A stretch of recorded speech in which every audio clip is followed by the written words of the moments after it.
අයිබෝන් අද මේ පාඩමෙන් මම කියලා දෙන්නේ සරල ඉංග්‍රීසි වචන පහකින් අපි සරලව අපි දන්න වචන වලින් වාක්‍ය 50ක් කොහොමද හදාගන්නේ කියලා. ඉතින් වැඩි කතා බහක් නැතුව අපි යමු අපේ පළවෙනි වචනේ මොකක්ද කියලා බලන්න. හරි. අපේ පළවෙනි වචනේ තමයි be. ඉංග්‍රීසි වලින් be කියන්නේ අපි මොකක් හරි දෙයක් වෙන්න කියන අදහස තමයි අපිට සිංහලෙන් ගන්න පුළුවන්. ඉතින් අපි බලමු මේකෙන් අපි සරලව වාක්‍ය කොහොමද හදාගන්නේ කියලා. පළවෙනි වාක්‍යය be happy. be happy කියන්නේ සතුටු වෙන්න කියලා. ඉතින් ඔයාගේ කවුරු යාළුවෙක් දුකෙන් ඉන්නවනම් නැත්නම් ඔයගලන් ගෙදර කෙනෙක් දුකෙන් ඉන්නවනම් ඔයාට යාට සතුටු වෙන්න කියලා කියන්න ඕන නම් ඔයාට කියන්න පුළුවන් be happy කියලා. දෙවෙනි වාක්‍යය තමයි don't be sad. දුක් වෙන්න එපා. ඉතින් කවුරු දුකෙන් ඉන්නවනම් ඔයාගේ යාළුවෙක් හරි කවුරු දුකෙන් ඉන්නවනම් ඔයාට කියන්න පුළුවන් එයාට don't be sad කියලා. don't be sad කියනෙන් අපි කියන්නේ දුක් වෙන්න එපා කියන එක. තුන්වෙනි වාක්‍යය තමයි please be seated. කරුණාකර අසුන් ගන්න. ඉතින් ඔයාගේ ඔෆිස් එකේ ඔයාගේ ගෙදරට අමුත් එක්ක ආව කියමුකෝ. ඔෆිස් එකට අමුත් එක්ක ආව කියමුකෝ. එතකොට අපිට පුළුවන් කියන්න please be seated කියලා. please be seated කියන්නේ කරුණාකර අසුන් ගන්න කියන එක. හතරවෙනි වාක්‍යය තමයි don't be disappointed කියන්නේ. don't be disappointed කියන්නේ කලකිරෙන්න එපා කියන එක. ඉතින් අපි මේ කලින් ඉගෙන ගත්ත වාක්‍ය තුනටම වඩා මේ disappointed කියන වචනේ ඔයාලට නුහුරු වෙන්න පුළුවන්. ඉතින් disappoint කියන්නේ කලකිරෙනවා කියන එක. I am so disappointed කියලා කියන්නේ මම ගොඩක් කලකිරලා ඉන්නේ කියන එකනේ. ඉතින් don't be disappointed කියන්නේ කලකිරෙන්න එපා කියන එක. අපි යමු පස්වෙනි වාක්‍යයට. පස්වෙනි වාක්‍යය තමයි don't be late. ප්‍රමාද නොවන්න. ඉතින් ඔයාගේ යාළුවෙක් කවුරු ඉන්නවනම් කවදාවත් වෙලාවට වැඩ කරන්නේ නැති. ඔයාට නැත්තම් ගෙදර සහෝදරයෙක් ඉන්නවනම් කවදාවත් වෙලාවට වැඩ කරන්නේ නැති. ඔයාට යාට කියන්න පුළුවන් don't be late කියලා. ඉතින් දැන් බලන්න මේ වාක්‍ය පහෙන් be happy. happy කියන වචන අපි දන්නවනේ. සතුටු වෙනවාට කියනවා happy කියලා. ඉතින් ඔය happy කියන වචනේ ඉස්සරහට be කියලා දැම්මහම අපිට සරල වාක්‍යයක් හදාගන්න පුළුවන් be happy කියලා. සතුටු වෙන්න කියලා. ඉතින් මේ be කියන එකේම මම තව ඔයගලන්ට වාක්‍ය පහක් පෙන්නන්න. ඒ වාක්‍ය පහ මීට වඩා ටිකක් ඇඩ්වාන්ස්ඩ්. හැබැයි ඔයාට පුළුවන් ඒකෙන් ඒ වාක්‍ය පහ දැනගැනීමෙන් ඉතාමත් හොඳ දැනුමක් ලබා ගන්න. ඉතින් අපි යන් අපේ 6 වෙනි වාක්‍යයට. අපේ 6 වෙනි වාක්‍යය තමයි she must be sick. she must be sick කියන්නේ ඇයට අසනීප විය යුතුයි කියන එක. ඉතින් she must be sick කියලා අපිට පාවිච්චි කරන්න පුළුවන් අවස්ථාව තමයි නිකන් හරි ඔයාගෙන් කවුරු හරි ඇහුවොත් කෝ ඇය නැත්තම් අපි ඔෆිස් එකේ කාත් එක්ක හරි ඔයා හිතන්නකො කතා වෙනවා කියලා. මෙයා අද ඔෆිස් එකට ආවේ නැහැ. ඉතින් මෙයා අද ඔෆිස් ආවේ නැති ඇයි කියලා අපි දන්නේ නැහැ. ඉතින් එතකොට ඔයාට කියන්න පුළුවන් ඔයා නිකන් හරි හිතනවා නම් එයාට අසනීපයි කියලා. ඔයාට එතකොට කියන්න පුළුවන් she must be sick කියලා. ඉතින් මේ she කියන වචනේ වෙනුවට අපිට he දාන්න පුළුවන්. he දැම්මොත් වෙන්නේ ඔහුට අසනීප විය යුතුයි කියන එක තමයි. ඉතින් she දැම්මොත් ඇයට අසනීප විය යුතුයි වෙනවා. ඒකටම අපි he කියලා කිව්වොත් ඔහුට අසනීප විය යුතුයි කියලා අපි කියනවා. ඉතින් අපේ 7 වෙනි වාක්‍යය තමයි I'll be back at 6. I'll be back at 6 කියන්නේ මම 6ට ආපසු එන්නම් කියන එක. ඉතින් මේකෙන් කියන්නේ අපි ඉදිරි කාලයකදී අපි එක තැනක ඉන්නවා. ඉතින් අපි ගිහිල්ලා ආයි එතනට එනවනම් අපිට මේ I'll be back at 6 කියන එක පාවිච්චි කරන්න පුළුවන්. ඉතින් මේ 6 වෙනුවට තමන් එන ඕනම වෙලාවක් තමන්ට පාවිච්චි කරන්න පුළුවන්. අපි කියමු අපි හවස 4:00ට එනවා කියලා. එතකොට කියන්න පුළුවන් I'll be back at 4:30 කියලා. අපි කියමු අපි රෑ 8ට 9ට එන්නේ කියලා. එතකොට I'll be back at 8, I'll be back at 9. අපිට ඒ වගේ සරලවම පාවිච්චි කරන්න පුළුවන්. 8 වෙනි වාක්‍යය තමයි be a good boy. be a good boy කියන්නේ හොඳ කොල්ලෙක් වෙන්න කියන එක. ඉතින් ටිකක් දඟ කරන කොල්ලෙක් එහෙම ඉන්නවනම් ඔයාගේ යාළුවෙක්, ඔයාගේ මල්ලි කෙනෙක්, අයියා කෙනෙක් එහෙම ඉන්නවනම් කියන්න පුළුවන් be a good boy කියලා. හොඳ කොල්ලෙක් වෙන්න කියලා කියන්න පුළුවන්. ඉතින් මේකටම boy වෙනුවට අපිට girl කියන්නත් පුළුවන්. be a good girl කියන්නේ හොඳ කෙල්ලෙක් වෙන්න කියන එක. 9 වෙනි වාක්‍යය everything will be okay. everything will be okay කියන්නේ සියල්ල හොඳින් සිදු වෙනු ඇත කියන එක.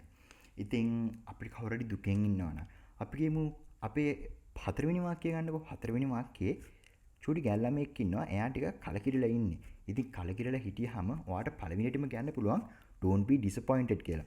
don't be disappointed කියලා එයාට කියලා එයාට ඔයාට ආයි කියන්න පුළුවන් everything will be okay කියලා. සියල්ල හොඳින් වනු ඇත.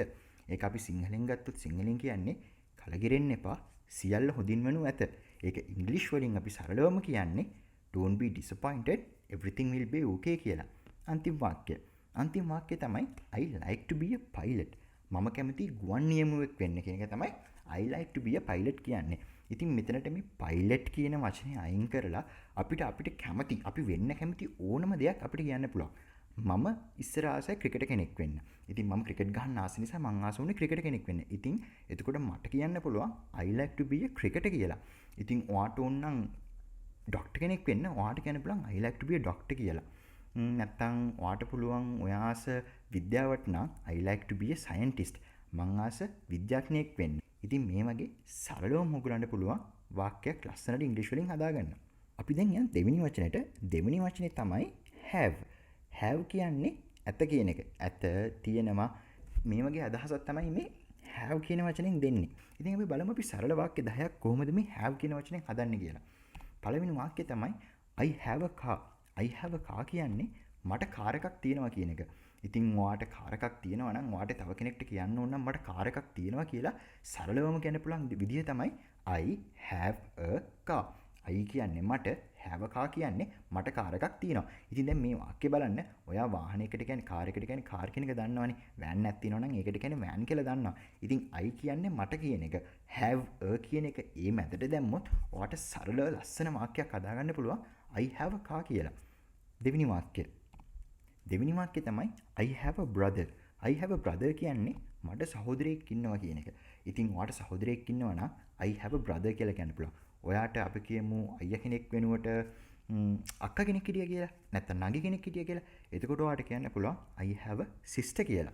ඉතින් ඒ වගේ brother කියන වචනේ වෙනුවට sister කියලා දැම්මොත් ඔයාට කියන්න පුළුවන් මට ඉන්නේ අක්කා කෙනෙක් නැත්නම් මට ඉන්නේ නගි කෙනෙක් කියලා. තුන්වෙනි වචනේ තමයි they have a dog.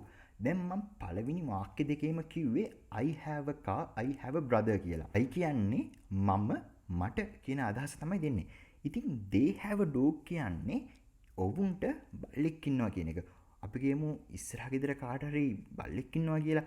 එතකොට අපි කියන්නේ they කියලා. එතකොට අපි they කියන වචනෙන් අදහස් කරන්නේ ඉස්සරහ ගෙදර කට්ටිය කියන එක. they have a dog.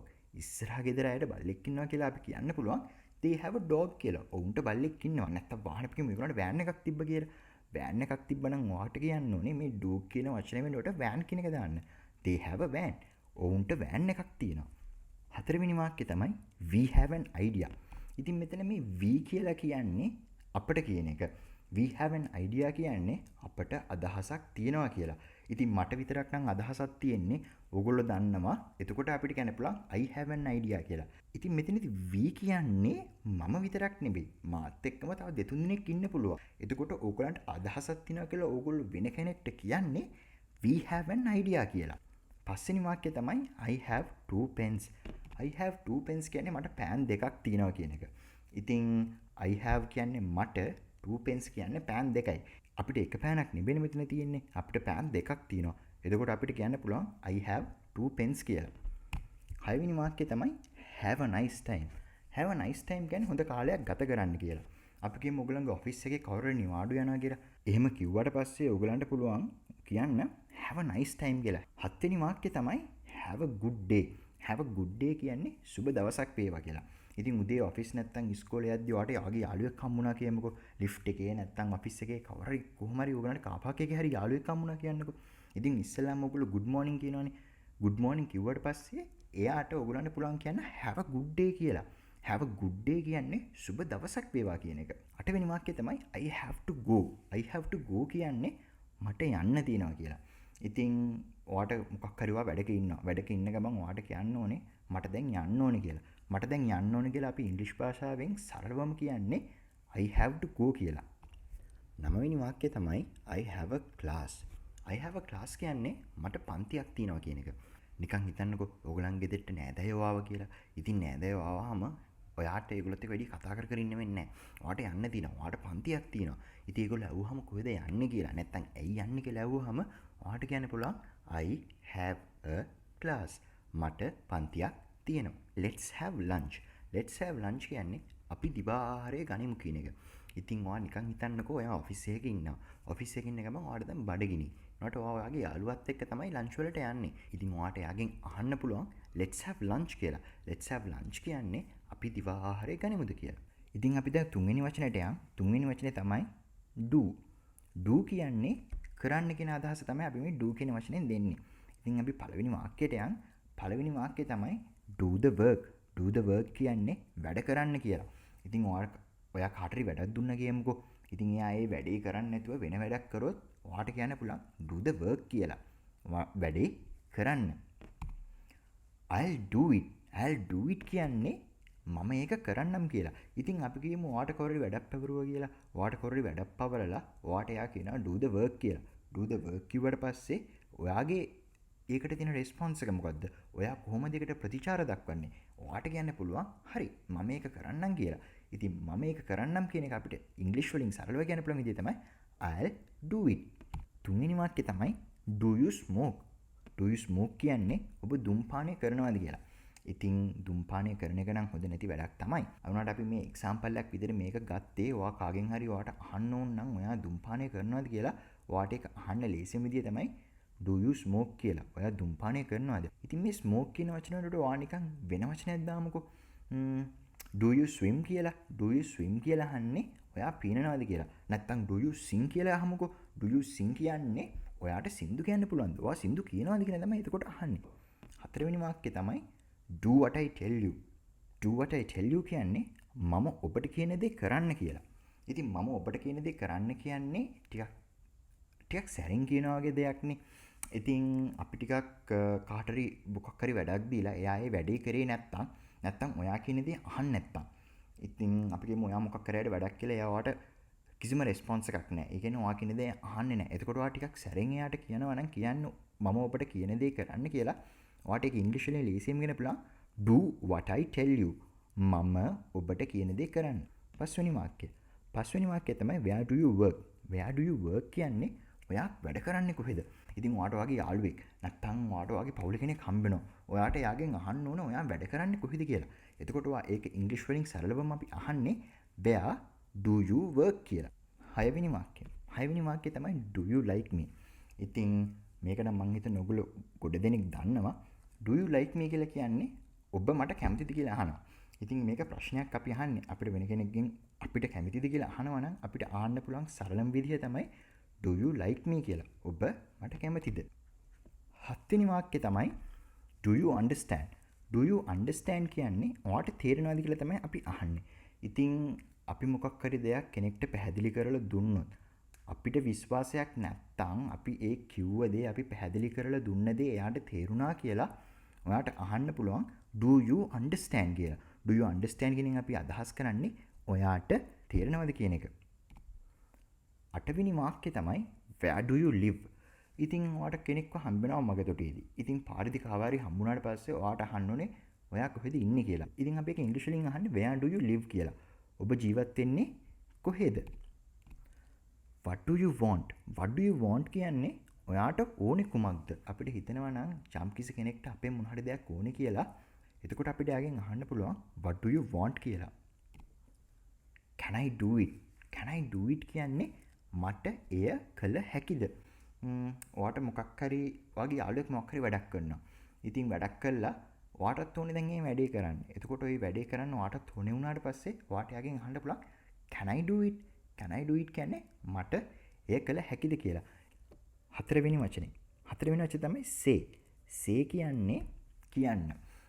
ඉතින් මෙතන තොරතුරු මතයක් හැඟීමක් චේතනාවක් හෝ උපදේශක් ලබා දීමටත් අපි say කියලා කියනවා. ඉතින් අපි පළවෙනි වාක්‍යයට පළවෙනි වාක්‍යය තමයි say hello. say hello කියන්නේ hello කියන්නේ කියන එක. අපි දන්න කෙනෙක් අපිට මුණ ගැසුණා කියමුකෝ. එතකොට ඔයාගේ යාළුවෙක් ඉන්නවා නම් නැත්නම් ඔයාගේ මහරි තාත්තරි කවුරු ඉන්නවා නම් ඔයාට කියන්න පුළුවන් ඔයාගේ යාළුවට hello කියන්න කියලා. එතකොට අපි ඒක ඉංග්‍රීසි වලින් කියන්නේ say hello. hello කියන්න කියන එක. දෙවෙනි වාක්‍යය තමයි say it clearly. say it clearly කියන්නේ එය පැහැදිලිව කියන්න කියන එක. ඉතින් ඔයා හිතන්නකෝ ඔයාට කවුරු දෙයක් කෙනෙක් කිව්වා. ඔයාට ඒ දේ ඇහුන්නේ නැහැ හරියට. ඔයාට ඒක පැහැදිලිව ඇහුන්නේ නැහැ. ඔයාට ඒක පැහැදිලිව ඇහුන්නේ නැති නිසා ඔයා යාට ආයි කියනවා say it clearly කියලා. say it clearly කියන්නේ එය පැහැදිලිව කියන්න කියලා. තුන්වෙනි වාක්‍යය තමයි what did you say? what did you say කියන්නේ ඔයා කිව්වේ කුමක්ද? නිකන් හරි හිතන්නකෝ ඔයාට දැන් කෙනෙක් කියන දේ ඔයාට ඇහුණා. ඇහුණට ඔයාට ඒ කෙනා ඒ දේ මොකක් නිසාද කිව්වේ කියලා ඔයාට තේරෙන්නේ නැහැ. ඔයා දන්නේ ඇයි ඒ කෙනා එහෙම දෙයක් කිව්වේ කියලා. එතකොට ඔයාට අහන්න පුළුවන් what did you say? නැත්නම් ඔයාට නිකන් හරි කෙනෙක් කිව්ව එකක් ඇහුන්නේ නැහැ කියමුකෝ. හරියට ඇහුන්නේ නැහැ කියලා. එතකොට ඔයාට what did you say කියලා ඒ අවස්ථාවේදීත් කියන්න පුළුවන්. හතරවෙනි වාක්‍යය. did you say that? did you say that කියන්නේ ඔයා ඒක කිව්වද? නිකන් හරි ඔයා හිතන්නකෝ ඔයාට කගෙන් හරි අහන්න ඕනේ ඔයා ඒ දේ තව කෙනෙක්ට කිව්වද කියලා. දැන් ඔයාට කෘතුහලයක් තියෙනවා ඒ දේ ඔයාගේ යාළුවා තව කෙනෙක්ට කියලාද නැද්ද කියලා. එතකොට ඔයාට යාළුවගෙන් අහන්න පුළුවන් did you say that? ඔයා ඒක කිව්වද? පස්වෙනි වාක්‍යය. පස්වෙනි වාක්‍යය තමයි he will not say yes. he will not say yes කියන්නේ ඔහු ඔව් කියා නොකියනු ඇත කියන එක. ඉතින් මෙතනට ඔයාට he වෙනුවට she කියලා දාගන්නත් පුළුවන්. she will not say yes කියන්නේ ඇය ඔව් කියා නොකියනු ඇත කියන එක. ඉතින් මේක මොන වගේ අවස්ථාවකදද පාවිච්චි කරන්න පුළුවන්? ඔයා නිකන් හිතන්න ඔයාට විශ්වාසයි ඔයාගේ යාළුවෙක් යම් කිසි දෙයකට ඔව් කියන්නේ නැහැ කියලා. ඒ කියන්නේ ආයෙකට කැමති වෙන්නේ නැහැ කියන එකනේ. ඉතින් ඒ වෙලාවට ඔයාට කියන්න පුළුවන් he will not say yes කියලා. නැත්තම් she will not say yes කියලා ඒ වෙලාවට ඔයාට කියන්න පුළුවන්. හයවෙනි වාක්‍යය තමයි did you say something? did you say something කියලා අහන්නේ ඔයා මොනවා හරි කිව්වද කියලා. ඒ කියන්නේ ඔයාට හරියට ඇහුන්නේ ඔයාගේ යාළුවා කිව්ව දේ. එතකොට ඔයාට අහන්න පුළුවන් ඔයාගේ යාළුවගෙන් did you say something? ඔයා මොනවා හරි කිව්වද කියලා අහන්න පුළුවන්. හත්වෙනි වාක්‍යය තමයි how can you say that? how can you say that කියන්නේ ඔයා කොහොමද ඒක කියන්නේ? අපි කියමු නිකන් හරි ඔයාගේ යාළුවෙක් ඔයාට මොකක් හරි චෝදනාවක් කරනවා. හැබැයි ඔයා ඒ දේ කරලා නැහැ. හැබැයි එයා කියනවා ඔයා මේ දේ කරා කියලා. එතකොට ඔයාට අහන්න පුළුවන් එයාගෙන් how can you say that? ඔයා කොහොමද ඒක කියන්නේ? අටවෙනි වාක්‍යය තමයි what did the doctor say? what did the doctor say කියලා අහන්නේ වෛද්‍යවරයා පැවසුවේ කුමක්ද කියන එක. ඉතින් හිතන්නකෝ කවුරු හරි අසනීප වෙලා බෙහෙත් ගන්න යනවා. බෙහෙත් ගන්න ගිහිල්ලා එයා අපසෝ ආවට පස්සේ ඔයා යාගෙන් අහනවා what did the doctor say? what did the doctor say කියලා කියන්නේ ડોක්ටර් නැත්තම් වෛද්‍යවරයා මොකක්ද ඔයාට කිව්වේ කියන එක. 9 වෙනි වාක්‍යය තමයි I don't know what to say. I don't know what to say කියන්නේ මම දන්නේ මොනවා කියන්නද කියලා. නිකන් හරි මොකක් හරි අවස්ථාවක් හිතන්නකෝ ඔයගලන්ට ආවා කියලා. ඔයගලන්ට කර කියා ගන්න දෙයක් නැති වුණොත් කර කියා ගන්න දෙයක් නැහැ කියන්නේ. ඔයාට ඒ අවස්ථාවේදී මුකුත්ම කියන්න බෑ. ඒ කියන්නේ ඔයා දන්නවා ඔයා වැරදි කියලා. නැත්තම් ඔයා දන්නවා ඔයා හරි කියලා ඒත් කවුරුත් ඔයාව පිළිගන්නේ නැහැ. ඒ වෙලාවට ඔයාට කියන්න පුළුවන් I don't know what to say කියලා. I don't know what to say කියන්නේ මම දන්නේ නැහැ මොනවා කියන්නද කියලා. අන්තිම වාක්‍යය තමයි say it just once. say it just once කියන්නේ එක්වරක් පමණක් කියන එක. එතකොට just once කියන්නේ එක්වරක් කියන එක. ඉතින් say it just once කියන්නේ එක්වරක් පමණක් කියන්න කියලා. නිකන් හරි අපි කියමු ඔයගේ යාළුවෙක් ඉන්නවා එකම දේ නිතරම කියනවා. එකම දේ නිතරම කියන යාළුවෙක්ට ඔයාට කියන්න පුළුවන් ලේසියෙන්ම say it just once. say it just once කියන්නේ එක්වරක් පමණක් කියන්න කියන එක. එහෙනම් අපි යන් අපේ පස්වෙනි වචනෙට. පස්වෙනි වචනේ තමයි get. get කියන්නේ ලබා ගන්න කියන එක. ඉතින් අපි බලමු මේ get කියන එකෙන් අපි කොහොමද සරල වාක්‍ය 10ක් හදන්නේ කියලා. පළවෙනි වාක්‍යය තමයි get to work. get to work කියන්නේ වැඩට යන්න කියන එක. ඉතින් ඔයාට කවුරු හරි ඉන්නවා නම් ඔයාගේ අක්කා කෙනෙක් නැත්නම් නංගි කෙනෙක් මල්ලි කෙනෙක් අයියා කෙනෙක් වෙලාවට වැඩට යන්නේ නැති. ඔයාට පුළුවන් එයාට කියන්න get to work වැඩට යන්න කියලා. දෙවෙනි වාක්‍යය තමයි get a rest. get a rest කියන්නේ විවේකයක් ගන්න කියලා. උදේට ඔෆිස් යනවා, හවසට ඒගොල්ලන්ගේ තාම මොන හරි දෙයක් කරනවා. ඉතින් එතකොට ඒ වෙලාවට ඒගොල්ලන්ට වැඩ වැඩි. ඉතින් වැඩ වැඩි වුණාට පස්සේ ඔයාට පුළුවන් එයාට කියන්න get a rest විවේකයක් ගන්න කියලා. තුන්වෙනි වාක්‍යය තමයි get well soon. get well soon කියන්නේ ඉක්මනින් සනීප වෙන්න කියන එක. නිකන් හිතන්නකෝ කාට හරි අසනීපයි. ඉතින් ඔයා යාට කියන්න ඕනේ ඉක්මනින් සනීප වෙන්න කියලා. ඉක්මනින් සනීප වෙන්න කියලා අපි ඉංග්‍රීසි වලින් සරලවම කියන්නේ get well soon කියලා. හතරවෙනි වාක්‍යය තමයි don't get angry. don't get angry කියන්නේ තරහ ගන්න එපා කියන එක. ඉතින් කාට හරි කවුරු හරි ඉන්නවනම් ඉක්මනට කේන්ති යන පොඩි දෙයකටත් කේන්ති යන එක්කෙනෙක් ඉන්නවනම් අපිට පුළුවන් එයාට කියන්න don't get angry කියලා. don't get angry කියන්නේ තරහ ගන්න එපා කියන එක. පස්වෙනි වාක්‍යය තමයි I'll get it. I'll get it කියන්නේ මම ඒක ගන්නම් කියලා. නිකන් හරි හිතන්නකෝ මොන හරි දෙයක් තියනවා කියලා අපිට ගිහින් ගන්න. ඉතින් අපිට ගිහිල්ලා ගන්න තිබ්බහම ඔයත් ඉන්නවා, ඔයාගේ යාළුවෙකුත් ඉන්නවා, තව කවුරු ඉන්නවා කියලා එතන. එතකොට ඔයාට පුළුවන් ඔයා නම් ගිහිල්ලා ඒ දේ ගන්නේ. ඔයාට පුළුවන් කියන්න I'll get it කියලා. මම මේක ගන්නම්. හයවෙනි වාක්‍යය තමයි get me some water. get me some water කියන්නේ මට වතුර ටිකක් ගේන්න කියන එක. ඉතින් නිකන් හරි හිතන්නකෝ ඔයාට අසනීපයි කියලා. ඔයාට අසනීපයි. ඔයාට අසනීප වුණාම ඔයාට ඇවිද ගන්න එහෙම කරන්න අමාරුයි. එතකොට ඔයාට කියන්න පුළුවන් ඔයාගේ යාළුවෙක්ට නැත්නම් ගෙදර කෙනෙක්ට get me some water කියලා. get me some water කියන්නේ මට වතුර ටිකක් ගන්න කියන එක. I get up at 7 am. ඔයාගෙන් කවුරු හරි දැන් හිතන්න ප්‍රශ්නයක් අහනවා. ඔයා උදේ කීයටද නැගිටින්නේ? ඔයා උදේ කීයටද නැගිටින්නේ කියලා ඇහුවාම ඔයාට යාට කියන්න පුළුවන් I get up at 7 am. ඒ කියන්නේ මම නැගිටින්නේ උදේ 7ට. මේකෙදි අපිට I get up at 7 නැත්නම් අපි නැගිටින වෙලාව කියන්න පුළුවන් am කියලා කියන්න ඕනේ නැහැ. අපිට හරි හිතන්නකෝ ඔයා නැගිටින්නේ 8ට කියලා. එතකොට කියන්න පුළුවන් I get up at 8. ඔයා නැගිටින්නේ 6 මාට්ට උදේ. එතකොට කියන්න පුළුවන් I get up at 6:30. අටවෙනි වාක්‍යය තමයි don't get me wrong. don't get me wrong කියන්නේ මාව වැරදියට තේරුම් ගන්න එපා. නිකන් හරි ඔයා මොකක් හරි දෙයක් කෙනෙක්ට කියනවා. කෙනෙක්ට කිව්වහම ඔයාට හිතේ පොඩි චකිතයක් තියෙනවා ඔයා කිව්ව දේ ඒ විදිහට මේ කෙනාට තේරුණාද කියලා. නැත්තම් ඔයා මොකක් හරි දෙයක් ගැන කෙලින්ම කියනවා. හරි මේක මෙහෙමයි වෙලා තියෙන්නේ. එනවාට ඔයාට හිතෙන්න පුළුවන් ඔයා ඒ කිව්ව දෙන් ඒ කෙනාගේ හිත රිදුණා කියලා. ඉතින් ඒ වෙලාවට ඔයාට පාවිච්චි කරන්න පුළුවන් don't get me wrong කියලා. මාව වැරදි විදිහට තේරුම් ගන්න එපා. හැබැයි මේ දේ මෙහෙම තමයි වුනේ කියලා කියන වගේ අදහසක් තමයි මේ වාක්‍යයෙන් දෙන්නේ. 9 වෙනි වචනේ තමයි get the kids ready. get the kids ready කියන්නේ ළමුන් සූදානම් කරගන්න. අපි කොහරි යනවා. ඉතින් කවුරු කොහරි යනවා නම් අපිට අපේ ළමයින්වත් ක්ලාස් එකකට අපි යන්න එපා. එතකොට ඔයාලට කියන්න පුළුවන් get the kids ready. get the kids ready කියන්නේ ළමයින්ව සූදානම් කරගන්න කියලා. අපි හිතමු අපි පාඩම් කරන්න යන්නේ කියලා. එතකොට ඔයාලට පොත් ක්ලාස් කරගන්න ඕන නම් ඔයාලට කියන්න පුළුවන් get the books ready කියලා. get the books ready කියන්නේ පොත් සූදානම් කරගන්න කියන එක. අන්තිම වාක්‍යය තමයි get me a copy of this. get me a copy of this කියන්නේ මේ පිටපතක් මට ලබා දෙන්න කියන එක.